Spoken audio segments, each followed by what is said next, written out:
जय हिंद दोस्तों, कैसे हैं आप सभी। आशा है कि आप सब काफ़ी अच्छे होंगे, स्वस्थ होंगे और अच्छे से अपने बोर्ड की तैयारी को कर रहे होंगे। दोस्तों, आज की वीडियो में हम लोग साइंस का वीवीआई ऑब्जेक्टिव क्वेश्चन करने वाले हैं। मतलब आज हम लोग ऐसे क्वेश्चन को करेंगे जो आपके बिहार बोर्ड 2024 में पूछे जाने के काफ़ी ज़्यादा चांसेस है। और बता दें, जो क्वेश्चन करेंगे ऑब्जेक्टिव टाइप का होगा। ठीक है, और इस पूरे वीडियो को जरूर देखिएगा, ध्यान से देखिएगा और जांचिएगा अपने आप को कि क्या आप अभी बोर्ड एग्जाम देने के लिए तैयार हैं, कितनी तैयारी आपकी हुई है। ये सब आपको आज के वीडियो में पता लगने वाला है।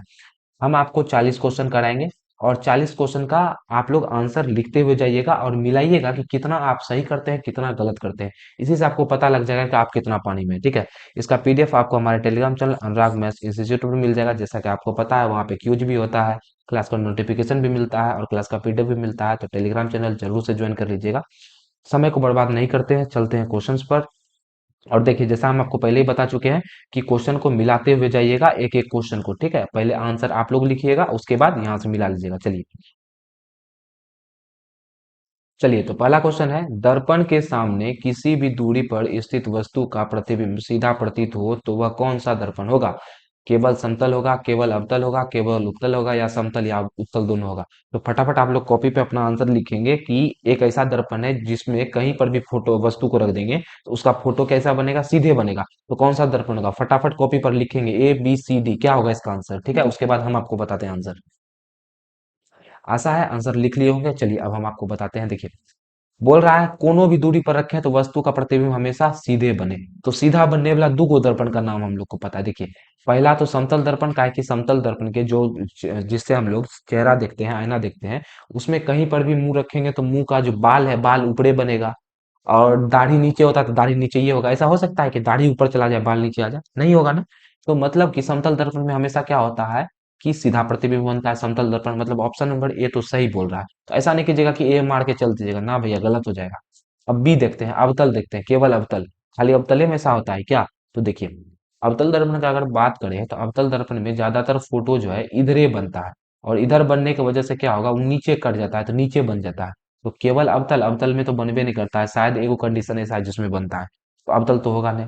अच्छा, उत्तल देखते हैं। हाँ भैया, उत्तल में बनता है। क्यों? क्योंकि उत्तल का प्रयोग हम लोग इसी वजह से तो साइड मिरर के रूप में कर देते हैं, ताकि वस्तु का जो जैसे आ रहा है गाड़ी वैसे दिखे, उल्टा पुल्टा नहीं दिखे। उत्तल दर्पण में भी सीधा बनता है। लेकिन यहाँ केवल लगा लगा गड़बड़ा दिया है, लगा दिया है केवल समतल है, केवल उत्तल। अब बताइए, खाली समतले में बन रहा है, उत्तल में नहीं बन रहा है? उत्तल में बन रहा है। या खाली उत्तले में बन रहा है, समतल में नहीं बन रहा है? समतलों में बन रहा है। तो समतल और उत्तल दोनों में बन रहा है। तो इसका सही जवाब हो जाएगा या तो समतल में बनेगा या तो उत्तल में बनेगा। मतलब ऑप्शन नंबर इसका डी सही जवाब हो जाएगा। है कि नहीं? चलिए, अगला है, प्रकाश की किरणें गमन करती है। सेम प्रोसेस, फटाफट कॉपी पे लिखेंगे। क्या होगा, प्रकाश की किरणें कैसे गमन करती है? सीधी रेखा में, टेढ़ी रेखा में, किसी भी दिशा में चल देती है या फिर इनमें से कोई नहीं। तो प्रकाश की किरणें कैसी गमन करती है? सीधी रेखा में। ये तो सबको पता होना चाहिए, बहुत ही आसान क्वेश्चन है। प्रकाश की किरणें सीधी रेखा में गमन करती है। चलिए, अगला प्रश्न है कि प्रकाश के परावर्तन के कितने नियम हैं। तो एक, दो, तीन, चार, इसका भी लिखेंगे। ये सब क्वेश्चन तो सही होना चाहिए और ये सब क्वेश्चन गलत हो रहा है तो समझिए आपका तैयारी बिल्कुल नहीं है। प्रकाश के परावर्तन के दो नियम था। पहला नियम क्या था कि आपतित किरण, परावर्तित किरण और ये जो आपतन बिंदु है इस पे अभिलंब डालेंगे, तीनों एक के समतल में होगा। और दूसरा नियम था आपतन कोण परावर्तन कोण के बराबर होगा। तो दो नियम, ऑप्शन नंबर बी सही जवाब हो जाएगा। अगला है, नाइट्रोजन डाइऑक्साइड के धुएं का रंग कैसा होता है?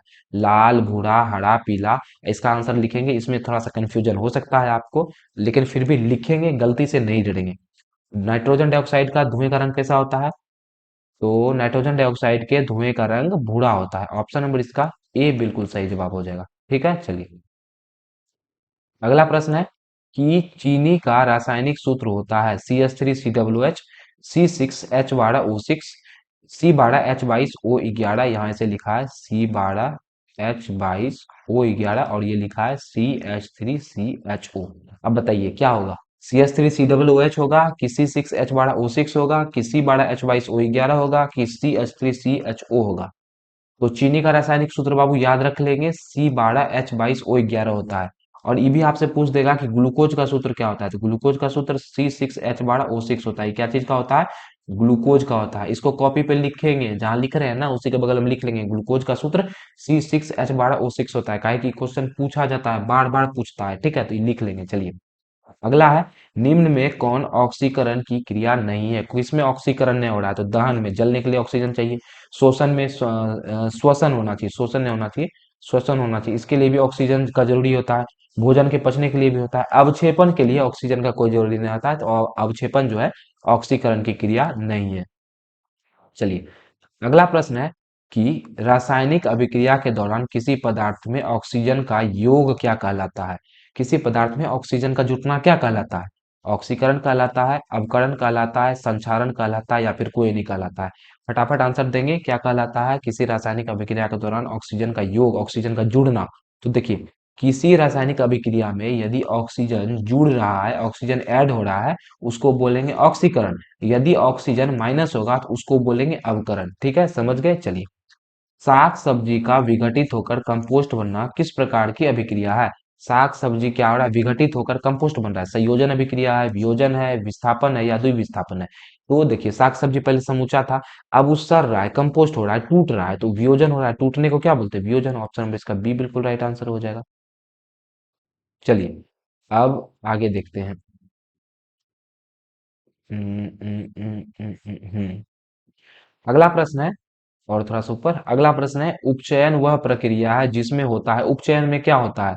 तो ऑक्सीकरण का योग होता है, हाइड्रोजन का वियोग होता है, उपयोग नहीं होना चाहिए, हाइड्रोजन का वियोग होता है, इलेक्ट्रॉन का त्याग होता है, या फिर इनमें से सभी? तो देखिए, उपचयन में क्या होता है? उपचयन में पहले तो ऑक्सीजन जुड़ेगा भी, ठीक है, और हाइड्रोजन टूटेगा भी, दोनों होगा, और इलेक्ट्रॉन त्यागेगा भी। तीनों चीज होता है उपचयन में, तीनों चीज होता है। ऑप्शन नंबर इसका डी सही जवाब हो जाएगा, इनमें से सभी। अगला प्रश्न है, जल के एक अणु में हाइड्रोजन एवं ऑक्सीजन के परमाणुओं की संख्या का अनुपात है? क्या अनुपात है? देखिए, एक अनुपात एक होगा, दो अनुपात एक होगा, तीन अनुपात एक होगा, या एक अनुपात दो होगा? तो जल का एक अणु में हाइड्रोजन एवं ऑक्सीजन के परमाणु संख्या का अनुपात निकालना है। पहले आप लोग जवाब दीजिए, उसके बाद हम आपको समझाते हैं कि क्या होगा। तो चलिए, आशा है कि आंसर आप लोग लिखे होंगे कॉपी पर। जल के एक अणु, जल का एक अणु ले लेते हैं, जल का सूत्र क्या होता है? H2O। इसमें क्या बोल रहा है? हाइड्रोजन, हाइड्रोजन का एगो है, दो गो, ऑक्सीजन का एगो है, एगो, इसका अनुपात निकालना है, बीच में बिंदु दे दीजिए, तो क्या निकल गया? 2:1। 2:1 मतलब ऑप्शन नंबर इसका बी सही जवाब हो जाएगा। अगला प्रश्न है कि अम्ल और क्षार आपस में अभिक्रिया कर बनाते हैं। अम्ल और क्षार जब आपस में अभिक्रिया करते हैं तो क्या बनाते हैं? आप लोग एक अभिक्रिया पढ़े होंगे, उदासीनीकरण। कौन सी अभिक्रिया? उदासीनीकरण। उदासीनीकरण अभिक्रिया में क्या होता है? अम्ल और क्षार अभिक्रिया करते हैं और बनाते क्या क्या है? लवण बनाते हैं और साथ में जल बनाते हैं। ये वाला अभिक्रिया तो आप लोग पढ़ रखे होंगे। तो अम्ल और क्षार अभिक्रिया कर क्या बना रहा है? या तो लवण बनेगा और जल बनेगा। तो जल तो दिया नहीं हुआ है, लवण दिया हुआ है, तो इसका लवण हो जाएगा। ऑप्शन नंबर सी इसका राइट आंसर हो जाएगा। और धातु के ऑक्साइड कैसे होते हैं? अम्लीय होते हैं, क्षारीय होते हैं, उदासीन होते हैं, या फिर इनमें से कोई नहीं? आपको बताना है कि अधातु के ऑक्साइड कैसे होते हैं। तो देखिए, अधातु के ऑक्साइड जो होते हैं बाबू, अधातु के ऑक्साइड अम्लीय होते हैं। ऑप्शन नंबर इसका ए बिल्कुल राइट आंसर हो जाएगा। अगला प्रश्न है कि NaOH है, क्या है? अम्ल है, क्षार है, लवण है, या फिर जल है? तो देखिए, NaOH हम आपको बताए थे, जिसके लास्ट में OH लग जाए वो क्या हो जाता है? वो आपका क्षार हो जाता है बाबू। तो क्षार इसका ऑप्शन नंबर बी में दे रखा है, तो क्षार हो जाएगा। चलिए, मिल्क ऑफ मैग्नीशिया का पीएच मान कितना होता है? मिल्क ऑफ मैग्नीशिया का पीएच मान बताना है। 7 होता है, 4 होता है, 9 होता है, या 10 होता है? तो मिल्क ऑफ मैग्नीशिया का पीएच मान कितना होता है? 10 होगा। ऑप्शन नंबर इसका डी राइट आंसर हो जाएगा। अगला प्रश्न है कि निम्नलिखित में कौन विजातीय पदार्थ है? विजातीय मतलब अलग जात का पदार्थ है। देखिए, चूना पत्थर है, खड़िया है, संगमरमर है, या फिर नमक है? हम आपको बताएं, आप पहले कॉपी पे लिखेंगे, फिर यहाँ सुनेंगे, थोड़ा देर के लिए वीडियो वीडियो को पॉज कर देंगे, तब फिर देख लेंगे आंसर, क्या दिक्कत है? तो विजातीय मतलब अलग जात का कौन है? चूना पत्थर, खड़िया, संगमरमर। देखिए, सबका सूत्र, चूना पत्थर हो, खड़िया हो, या संगमरमर हो, सबका सूत्र क्या होता है? लिख लेंगे, CaCO3 होता है। ठीक है। और नमक का सूत्र क्या होता है? नमक का सूत्र होता है NaCl। तो विजातीय सबसे अलग कौन है? नमक है, बाकी तीनों का सूत्र तो CaCO3 है, कैल्शियम कार्बोनेट है। नमक जो है NaCl हो गया, यही विजातीय हो गया। ग्रेफाइट होता है, क्या होता है? ग्रेफाइट विद्युत का कुचालक होता है, विद्युत का सुचालक होता है, दोनों होता है, इनमें से कोई नहीं। तो ग्रेफाइट एक ऐसा अधातु है जिसमें विद्युत धारा चल जाता है। चलने को क्या बोलते हैं? सुचालक बोलते हैं। सुचालक माना ऑप्शन नंबर इसका बी बिल्कुल राइट आंसर हो जाएगा। चलिए, अगला प्रश्न है कि दांत के सबसे ऊपरी परत है, दांत का सबसे ऊपरी परत को क्या बोलते हैं? जेंटाइल बोलते हैं, या इनेमल बोलते हैं, या अस्थि बोलते हैं, या क्राउन बोलते हैं। तो दांत का जो सबसे ऊपरी परत होता है उसको इनामेल बोलते हैं। इनामेल क्या बोलते हैं? इनामेल बोलते हैं। ऑप्शन में इसका बी राइट आंसर हो जाएगा। अगला है, मानव आहार नाल की सबसे लंबा भाग कौन है? देखिए, मानव का जो आहार नाल होता है बाबू, आ, चलिए बना देते हैं उसको अच्छे से। उसका सबसे लंबा भाग क्या होता है? ये हो गया आपका आमाशय। और आप कहीं का फिगर बनाने हम आपको सिखा देंगे। यहाँ पे होता है यकृत, यही होता है पित्ताशय। फिर इसको ऐसे ऐसे घेर दीजिए। ये फिगर बनाना बहुत आसान है बाबू, ठीक है? तो कहिएगा तो सिखा देंगे हम आपको। ये बन गया आपका, यहाँ पे होता है छोटी आंत, ठीक है। अब आप बताइए, इसमें सबसे लंबा भाग क्या दिख रहा है? देखिए, इसको बोलते हैं मुख गुहा, ठीक है। यहाँ से यहाँ तक होता है मुख गुहा, उसके नीचे में होता है ग्रसनी, ये होता है अमाशय। और पेट में ऐसे करके नली बना हुआ होता है, पेट का लंबा, बहुत लंबा, ऐसे घुमावदार होता है, उसको बोलते हैं छोटी आंत। ये जो मोटा मोटा दिख रहा है ये है बड़ी आंत, इसको बोलते हैं यकृत। तो सबसे लंबा पूछे तो सबसे लंबा हो जाएगा छोटी आंत। और सबसे बड़ा ग्रंथि पूछे तो सबसे बड़ा ग्रंथि हो जाएगा आपका यकृत, ठीक है। सबसे लंबा बोलेगा तो छोटी आंत बनाएंगे, सबसे बड़ा बोलेगा तो यकृत बना देंगे। चलिए, अगला प्रश्न है कि पौधे में भोजन किस रूप में जमा होता है? ग्लूकोज के रूप में, प्रोटीन के रूप में, स्टार्च के रूप में, या फिर फैटी एसिड के रूप में? तो पौधे में जो ग्लूकोज होता है, भोजन होता है, वो किस रूप में जमा होता है? तो स्टार्च के रूप में जमा होता है, ठीक है। पित्त कहाँ से स्रावित होता है? स्रावित होना मतलब होता है निकलना। तो पित्त रस कहाँ से निकलता है? यकृत से निकलता है, मुख गुहा से, अमाशय से, या छोटी आंत से? तो देखिए, हम जब फिगर बनाए थे तो उसमें यकृत बनाए थे ना बाबू, यकृत। यकृते के बगल से, यकृतीय से क्या निकलता है? पित्त निकलता है। तो ऑप्शन नंबर इसका ए राइट आंसर हो जाएगा। पित्त कहाँ से निकलता है? यकृत से। अगला प्रश्न है कि निम्नांकित में कौन ट्रिप्सिन एंजाइम का कार्य है? इन चारों में से कौन ऐसा कार्य है जो ट्रिप्सिन एंजाइम करता है? देखिए, वसा का पाचन करता है, कार्बोहाइड्रेट का पाचन करता है, प्रोटीन का पाचन करता है, या फिर सब का पाचन कर देता है? तो देखिए, ये जो ट्रिप्सिन एंजाइम है बाबू, ये जो है प्रोटीन का पाचन करता है। ऑप्शन नंबर इसका सी बिल्कुल राइट आंसर हो जाएगा। अगला है, निम्न में स्वपोषी कौन है? कौन स्वपोषी है, मतलब अपना पोषण खुद से कर लेता है, उसे कौन स्वपोषी बोलेंगे? तो हरा पौधा है, मछली है, कीट है, या फिर अमीबा है? तो देखिए, सबको जिंदा रहने के लिए दूसरे पर निर्भर होना पड़ता है, दूसरे जीव पर। लेकिन हरा पौधा, इसको कोई चीज पर निर्भर है नहीं है, तो ऑप्शन नंबर इसका ए हो जाएगा। ये कोई चीज को नहीं खाता है, अपना खाना खुदे बना लेता है, तो ये हो जाएगा इसका आंसर। चलिए, अगला अगला प्रश्न है कि प्रकाश संश्लेषण की क्रिया होती है किसमें होती है? पौधों में होती है, जंतुओं में होती है, कवकों में होती है, या परजीवियों में होती है? तो प्रकाश संश्लेषण किस में होगा? पौधा में होगा, हरा पौधा में होगा। आयोडीन की कमी से कौन सा रोग होता है? आयोडीन की कमी से मधुमेह होता है, स्कर्वी होता है, घेगा होता है, या फिर एड्स होता है? तो आयोडीन का कमी से पूछेगा ना बाबू, तो आयोडीन का कमी से घेगा रोग होता है, ठीक है। और लघु उत्तरीय प्रश्न में भी क्वेश्चन आता है कि डॉक्टर जो है आयोडीन युक्त नमक खाने का सलाह क्यों देता है? तो आदमी को घेगा रोग नहीं हो इसीलिए जो है आदमी को, बीमार पेशेंट को आयोडीन युक्त नमक खाने की सलाह दी जाती है। अगला प्रश्न है कि चालिनी नलिकाएं पाई जाती है, कहाँ पाई जाती है? जंतुओं में, जाइलम में, फ्लोएम में, या फिर एक कोशिकीय जीव में? तो चालिनी नलिका कहाँ पाया जाएगा बाबू? तो ये पाया जाएगा आपका फ्लोएम में पाया जाता है। कहाँ पाया जाता है? फ्लोएम में, याद रखेंगे सभी कोई। चलिए, अगला प्रश्न है कि रक्त क्या है? क्या क्वेश्चन है? रक्त क्या है? उत्तक है, कोशिका है, जीव है, या फिर इनमें से कोई नहीं? तो सबको ही पढ़ रखे होंगे, रक्त जो है तरल संयोजी उत्तक है। कैसा उत्तक है? तरल संयोजी उत्तक है। तो आप देख पा रहे होंगे नामे में उत्तक आ रहा है, तो क्या हो गया? रक्त क्या है? एक उत्तक है। मानव शरीर की सबसे लंबी कोशिका कौन है? सबसे लंबी कोशिका तंत्रिका कोशिका है, पेशी कोशिका है, मास्टर सेल है, या फिर न्यूरॉन है? तो मानव शरीर की सबसे लंबी कोशिका तंत्रिका कोशिका है। ऑप्शन नंबर इसका ए राइट आंसर हो जाएगा। अगला प्रश्न है कि मानव